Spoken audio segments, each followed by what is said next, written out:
Thank you for coming today. My name is Kadir Ustun. I'm the research director here at SETA Foundation at Washington, D.C. Thank you for joining us for this panel on Syria today. We have a very distinguished group of panelists, experts on Syria. Okay, I'll be given louder. Is your mic on?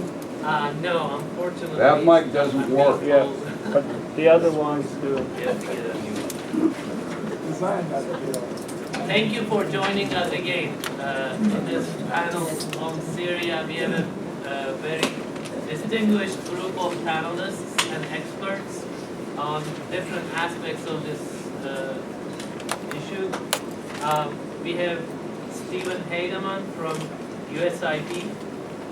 He serves as Senior Advisor for Middle East Initiatives at USIP. He's a political scientist specializing in the comparative politics and political economy of the Middle East, with a particular focus on Syria. I'm not going to read the whole bio because it's very long. So go ahead, read it. He's an author of many books on authoritarianism in the Middle East as well, and he will be speaking to us about the U.S. position on Syria today. We have Randa. She's an Adjunct research fellow at the New America Foundation and a scholar at the Middle East Institute. She's the author of several studies, book chapters, articles on conflict management, post-conflict peace building, Middle East politics, and she's currently completing a book on Hezbollah as well. And she will be talking to us about Syrian opposition today. Aram is a visiting fellow with the Burke Chair in Strategy at CSIS. He conducts research on the Middle East and North Africa. He specializes in security, politics, military development in the Middle East. He focuses on Lebanese military, U.S. and Iranian strategic competition in the Levant, and civil military relations in the region. And Syrian, he has a very good report on Syrian possible military intervention in Syria as well. I highly recommend reading that. He will be talking to us about that kind of military intervention scenarios along those lines. And we have our executive director at SETA DC, Erol Cebeci, with us. He will be talking to us on Turkey. He has served 2 terms prior to SETA DC as a member of the Turkish Parliament. He worked on NATO and Council of Europe issues, and he worked on human rights issues, security and defense issues as well. We have put together this panel more than a month ago with the idea that we would see the result of the UN vote by now, and we could have possibly a clearer idea about the possible international response to the Syrian situation. And as you all know, the resolution was vetoed by Russia and China. The international effort now seems to focus on building a group of countries called Friends of Syria, which will meet in Tunisia on February 24th. And what they will be discussing exactly, the idea of humanitarian aid into Syria and other proposals they'll be discussing, they're not entirely clear, but this meeting will take place. Anyway, given the complexity of diverging interests among major regional as well as global powers and players on Syria, it's not entirely clear what can be achieved in this meeting and afterwards. And as you all know, the grim scenarios about Syria have been discussed widely. The civil war looming in the background, while the Syrian government's crackdown on the opposition continues, and talk of outside intervention in one form or another. So without further ado, I'd like to hand the floor over to Professor Heydemann who will be talking to us about U.S. policy on Syria. Thank you very much. Thank you very much, and my thanks to SETA for inviting me to be part of this panel. SETA is one of Turkey's, I think, most effective think tanks, and they do an extraordinary job here in Washington in providing these kinds of opportunities to discuss critical issues in which a number of key players in the region have considerable interest. I was asked, as our moderator mentioned, to talk about U.S. policy in relation to Syria, sort of where we are now and where we might be headed. And it seems to me that really the only reasonable starting point for framing a discussion about U.S. policy in relation to Syria is to acknowledge that we're really in a very difficult position, that we really are at a very tough moment with respect to U.S. policy, and that I think the U.S., along with all of the other governments that support a political transition in Syria, find themselves today in an exceptionally difficult position, struggling to find a pathway ahead, but with no clear way forward to determine what it is that they might want to do next. And what I want to try and do today is to make the case that I think that there are three sort of main reasons that explain the dilemma that the administration finds itself in today. And I'm going to run through these very quickly. We can certainly follow up on them and elaborate on them in the Q&A. First, I think we have to recognize that the administration has more or less bumped up against the limits of their efforts to use political and economic pressure to bring about a change of regime in Damascus. And that based on the developments of the past 2 weeks, and in particular the Russian and Chinese veto of the UN Security Council resolution about 10 days ago on Saturday, the U.S. really now finds itself confronting what I think has to be seen as, in some respects, the very decisive failure of the strategy and of the underlying logic that guided that strategy in its approach to Syria over the past year. That's a strategy that I would define as reliance on traditional tools of statecraft, in particular the economic sanctions and diplomatic pressure, as a way to raise the costs of loyalty to the Assad regime beyond the breaking point, to peel away critical communities from the regime, like minorities, like the business community, to cause sufficient strains and rifts within the ruling coalition to cause fractions and breaks among the ruling coalition that we hoped would include senior military officers, senior figures from the intelligence apparatus, and that the result of this strategy and the underlying logic would be to back the Assad regime into a corner in which it would be compelled either to enter a process of negotiated transition, or, because of the extent to which its power had been eroded by this logic of peeling away its supporters, it might even be vulnerable to some kind of overthrow from within. However, here we are, almost a year into the implementation of a policy anchored in this logic and in the tools that go hand in hand with this logic, and we have almost no evidence to suggest that the strategy is working. We certainly know that the authority of the regime is fraying. We certainly understand that there are some serious internal differences, internal cleavages within the regime. We've seen some high-level defections from the regime. But the kinds of cleavages that we were hoping to cause, that might lead core regime supporters and minorities to defect, have simply not taken place yet over the course of the past year. And I think we have to recognize that as something of a significant failure of American policy.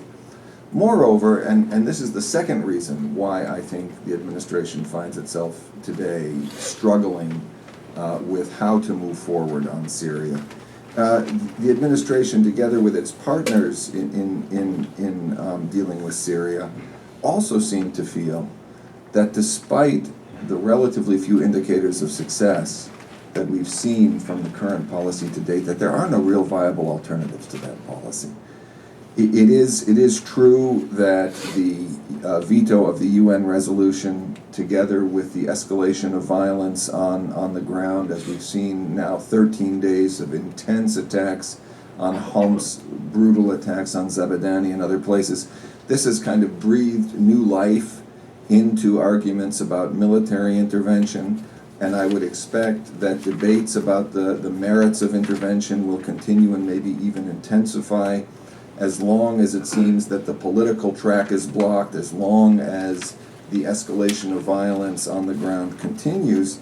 But I would argue that these debates are really very, very unlikely to change the underlying strategic calculus, strategic logic that has guided the administration's policy over the first year. I think the administration recognizes that none of the governments that would be responsible for taking the lead in any kind of intervention are willing to do so. The Arab League has explicitly ruled out intervention in its foreign minister's communique of last Sunday. There is no international coalition in support of intervention. There is no international legitimacy for an intervention through the UN. And so in many respects, I think the administration recognizes that despite the growing volume of the debate about introducing intervention as an additional arrow in its policy quiver, intervention is in many respects really very much off the table. But there's a bit of a caveat to this, because in setting aside intervention as a viable option for the administration to consider, and in continuing to argue that political and economic pressures are eventually going to force the regime to yield, it finds itself in the somewhat unenviable position of having to argue that the best choice for U.S. strategy, and maybe the only choice for U.S. strategy, is to continue with the same policy that has failed to make appreciable gains over the past year. You know, and there's a sense in which we find ourselves in the position of this firm that loses money on every sale but hopes it can make it up in volume, right? I mean, you know, this is not a winning strategy. This is not where you want to be in trying to defend your policy choices. Now, to be fair, I think the administration understands that diplomatic pressures and tools like sanctions are slow-moving instruments. These are not options that anyone expected would produce results overnight. The expectation always was that the pressures caused by these instruments would build incrementally, and that as pressures built, that logic of peeling away and causing internal cleavages would actually begin to take hold. But the problem is that in trying to make the case that this is the strategy we should keep relying on, is that we have to bump up against the reality that conditions on the ground are not waiting for the strategy of the U.S. to have the effects that its advocates hope it has. It isn't clear that additional political pressure will change the strategic calculus of the Assad regime. There are significant uncertainties about how long the opposition will be able to sustain the protest movement, given the levels of repression it's been subject to over the past several months. And if we find ourselves in a position in which the rate at which the regime applies repression outpaces the rate at which our policies have an impact, then we really are in that losing situation. We're in that situation in which we're trying to make the case that further patience will pay off, but the consequences of delay could undermine the conditions that justify the policy in the first place. And this gets us to the third reason, a final reason I'll mention why I think the administration is struggling so deeply on Syria right now. And that is that in focusing so much of its attention on the political track and so much determination to resist calls for military intervention, and I have to say I'm not an advocate of intervention myself, but I think in taking this approach, the administration has left itself fundamentally unprepared to deal with the most significant trend shaping the Syrian uprising over the past 6 months, and that has been the militarization of the uprising and the emergence of armed resistance groups of largely unorganized, uncoordinated, small numbers of people who band together with their guns to participate in armed attacks against the regime. These are nominally grouped under the rubric of the Free Syrian Army. In effect, however, they operate under very little command and control. Now, for the most part, the U.S. has responded to this trend by reminding us of the dangers of militarization, and by pointing out that the U.S. continues to believe that peaceful protests are the most viable strategy for achieving political change in Syria.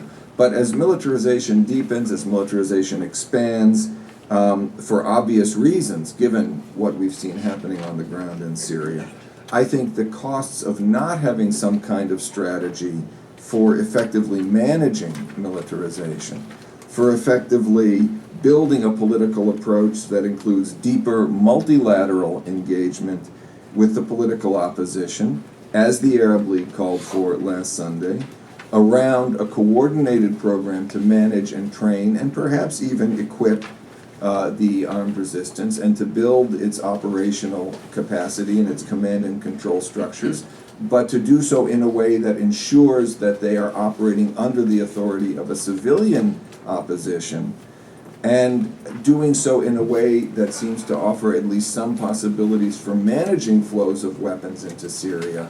I think the costs of not having this option as a piece of our strategic portfolio become increasingly clear. And I'll just close by saying that if we recognize that the aim of U.S. policy is not simply regime transition, but to create the conditions that will be more conducive to the emergence of a stable and, we would like to hope, potentially democratic Syria, then it seems to me that expanding our repertoire of options so that we directly address the kinds of challenges to Syria's future that would result from the proliferation of uncoordinated, uncontrolled, armed opposition groups serving as proxies for regional actors whose interests may diverge significantly from ours, that we are really doing a disservice, both to our own long-term interests and to our immediate policy aims in Syria.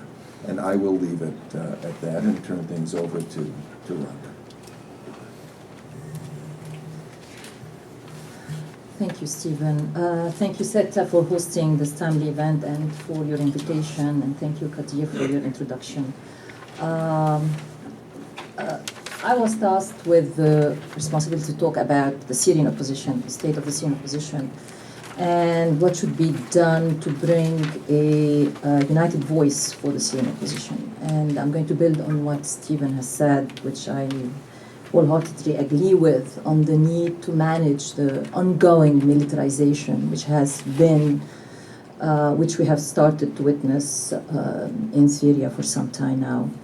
I'm going to do something that's very politically, inappropriate, by quoting from a piece which I wrote for Foreign Policy about last November. And in that piece I said the following, quote, 7 months into the uprising, the Syrian opposition has yet to develop a united voice and platform. Unless these disparate groups unite and present a credible and viable alternative to the Assad regime, both Syria's fearful majority and the international community will find it difficult to effectively push for meaningful change in Damascus, end of quote.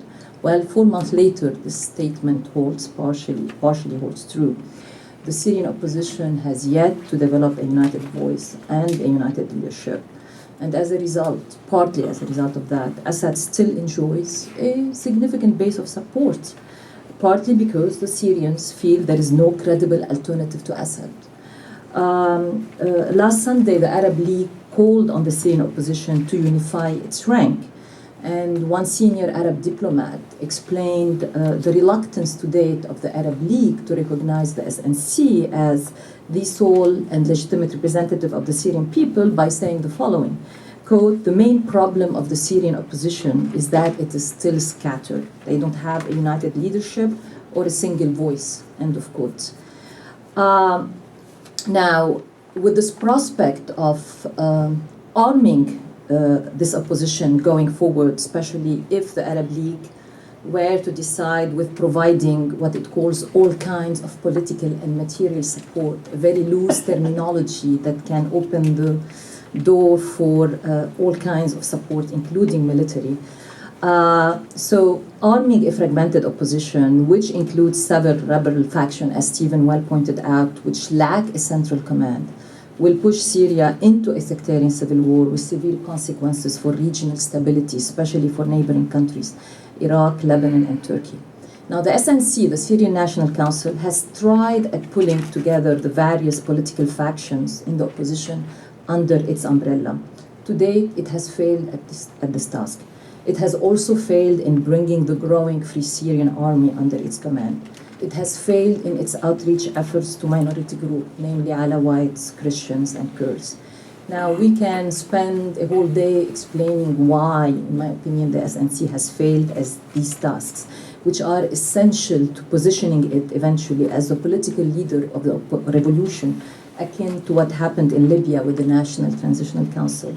There are a number of fault lines inside the SNC, divisions between Islamists, nationalists, liberals, traditional opposition versus expats, old opposition versus young opposition, different groups fighting each other for leadership role.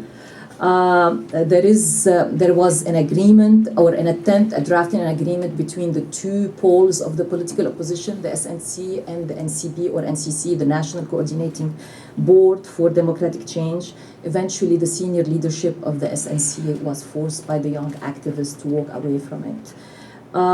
Groups inside the SNC mistrust each other and have yet to learn how to work with each other. As one member of the SNC General Secretariat told me very recently, quote, "We need time to get to know each other," end of quote. And I think time is not something that is, available right now.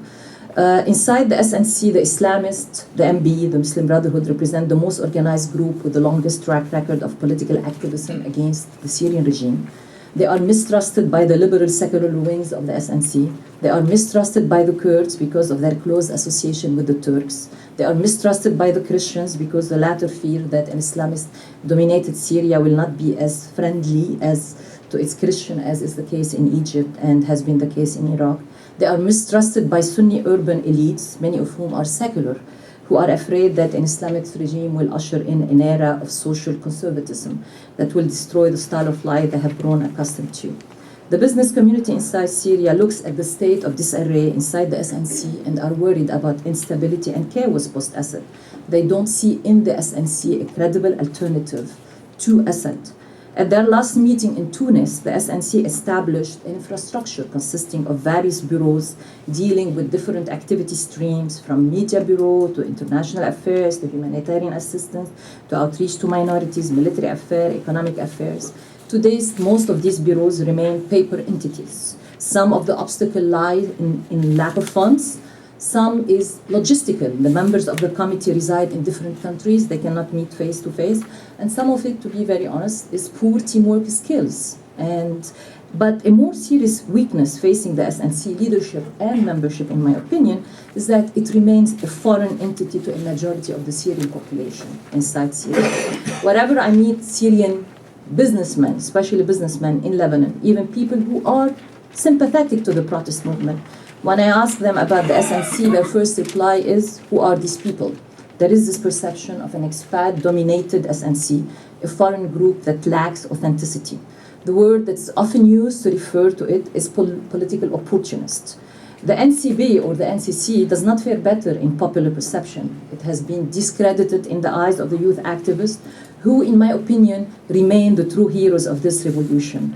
They have refused to embrace what the Syrian street has been for some time calling for: military intervention in different forms, no-fly zone, establishment of buffer zones, humanitarian corridor. Though the leadership of the NCB has a longer track record in standing up and opposing to the Assad regime, yet the youth activists inside Syria look at it as people who have tried regime change and they failed, and this is not their time. Now, the Free Syrian Army, which recently has emerged as the latest focal point of the activist hope for a leadership of the opposition, remains, as Stephen has correctly pointed out, more a collection of small disparate groups than an army. The FSA leadership lacks, there's no command and control structure. It has limited and irregular access to military supply lines essential for operating on a larger scale. The FSA Achilles heel is its sectarian character, as nearly all the defectors, or the majority of them, are Sunni. We don't know what is their exact number. We are hearing all the way from 10,000 to 40,000 to 50,000. We don't know what type of coordination, if any, exists between the different units, who is responsible for which attack, the type of weapons at their disposal. There are different ways they are getting their weapons. The defectors bring their weapons with them. They buy some of them on the black market, or they buy them from corrupt officers or sympathetic officers who are still in the service. Now, there was, for some time, a much trumpeted coordination between the FSA and the SNC, the Free Syrian Army, and the Syrian National Council. In my opinion, this coordination, based on conversation with both FSA and SNC, remains on paper. The FSA has recently established its own military council, whose purpose is to establish direct contact with foreign governments to get money and weapons. Now, the FSA is also suffering from the same kind of internal divisions that affects the SNC. There is recently, as I think many of you have read, about General Mustafa Sheikh, another defecting officer who has now formed a new organization called the Higher Military Council, claiming to lead armed defectors inside Syria. Again, building on what Stephen said, there are reports of independent armed brigades. They are neither beholden to the FSA nor to the SNC. Now, when it comes to minority groups, the SNC has failed to reach out to them and to basically think and enact a strategy of reaching out to them. For Alawite, this now has become an existential fight. There are few voices in the Alawite community who issue letters here and there, trying to disassociate the community from the Assad brutal crackdown. Still, in its majority, I think the Assad regime has succeeded in convincing the Alawite that their future is wedded to Assad's political survival. And we are hearing more and more anecdotal evidence of the community being angry at Bashar for not being brutal enough in crushing the uprising, akin to what his father did. And the more militarized the Sunni majority opposition becomes, the less willing the Alawite will be to give up the fight. The fact that the SNC Executive Council does not count one Syria Alawite figures among its members, the fact that there is no senior Alawite military or security officers have defected, has not been reassuring for the majority of Alawite. Only Alawites can reassure co-religionists that a post-Assad regime will not bring on them the retributions they fear. Now, the view of Kurds in this equation toward the Syrian government remain quite complicated, with many distrusting the opposition as much as Assad. They are deeply fragmented politically, Syria's Kurd. There are Kurdish political parties, some of which are in the SNC, others are in the NCC. There are now Kurdish leaders both in Turkey and Iraq meddling in the affairs of Syrian Kurds and trying to create their own proxies and affiliates among the Kurds. There was an attempt at uniting the Syrian Kurdish group last October, resulted in the establishment of the Syrian Kurdish councils. The Kurds, when you talk with their leadership, they have a number of misgivings about the SNC, all the way from not being allocated enough seats on the General Secretariat of the SNC that is commensurate with their weight, to general concerns about the SNC dependence on Turkey, to deep mistrust in the Muslim Brotherhood, which is ideologically opposed to the Kurdish demand of federalism. So, with this state of affairs, as the international community, including Turkey, prepares for the launch of the Friends of Syria group, a first order of business for this group is to unite the Syrian opposition group under one large umbrella in order to prevent the kind of atomization that will surely accelerate once the weapons start coming into Syria and reaching the hands of the disparate rebel factions. In a way, before we rush toward arming the opposition, we need to unite the opposition. Now, to date, the international community, including the Arab League, have left it up to the Syrian opposition groups to get their act together and work out a unified platform on their own. While 11 months in the uprising, they have failed at doing that. And in my opinion, the SNC has lost legitimacy necessary to carry out this unifier role.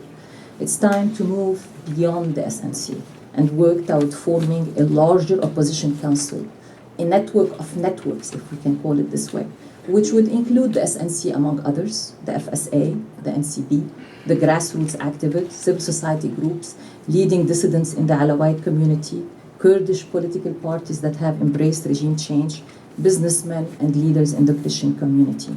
And the Friends of Syria group provides the platform for launching such an effort. This initiative or this effort at uniting the Syrian opposition should not be Western-led for all the reasons we are all aware of. It should be Arab-led with assistance from Turkey, given the leverage Turkey has with a number of players inside the Syrian opposition, including the Islamists and the Free Syrian Army. What I'm proposing here is, if we borrow the formula from P5 plus 1, is an A3 plus 1 group that could play this mediating role, with the A3 being Saudi Arabia, Qatar, and Tunisia, assisted by Turkey. The Arab League has now announced that it will appoint a special envoy to Syria. Supposedly, the name that is being proposed, Abdullah Khatib, today was quoted as saying that he's not interested in this appointment because the situation in Syria is not clear. But the Arab League special envoy to Syria, once they can agree on a name, would be the official primarily responsible for doing the legwork of reaching out to the different opposition group, identifying the different leadership nodes in the political and military opposition. That could be followed by a Ta'if type kind of process, borrowing from the Ta'if agreement that was done in Lebanon in the late 80s to bring the Lebanese civil war to an end, when the A3 plus 1 will bring these different groups under one big umbrella to negotiate the organization and infrastructure of this new council, and fully agree with Stephen to try to bring civilian control over the armed faction and over the FSA.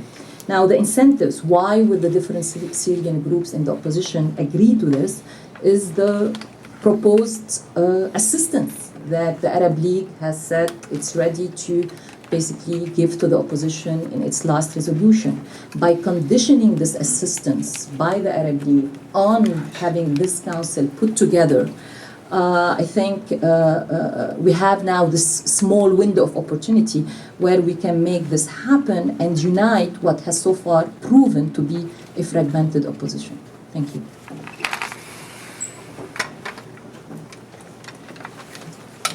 Well, my thanks to SETA for this fantastic panel on Syria, and my thanks to my colleagues for providing such insight. I often get called a pessimist, but I consider myself an optimist who understands the weight of guns and bullets.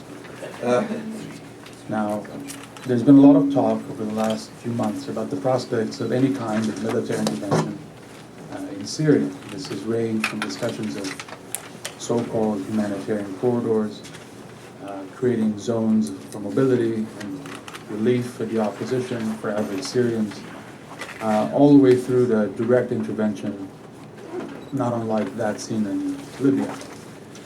And as those of you who, as Kadir mentioned, I have a report on military intervention, those of you who know it will clearly see more of the tones of that reporting here, in the sense that there are real costs to examining prospects for military intervention.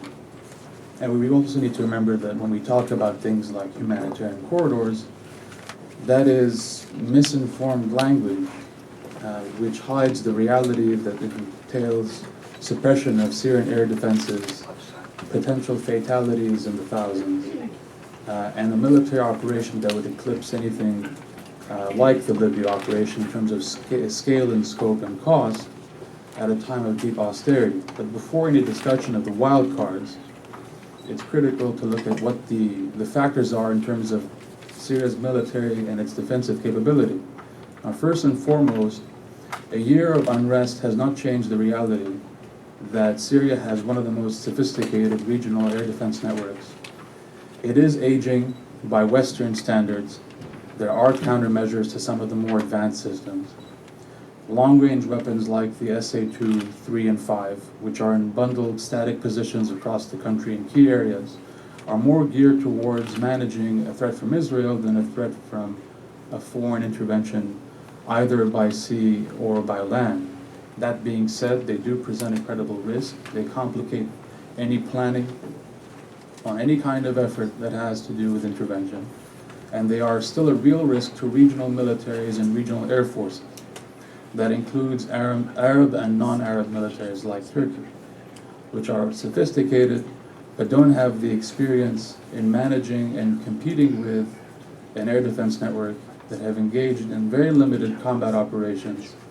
And there are real risks in comparison to battle-tested units from the US and NATO states. You also have more sophisticated air capability in 2012 or 2011 than you did in, say, 2007 or 2008, in large part thanks to delivery of more sophisticated short-range anti-air systems.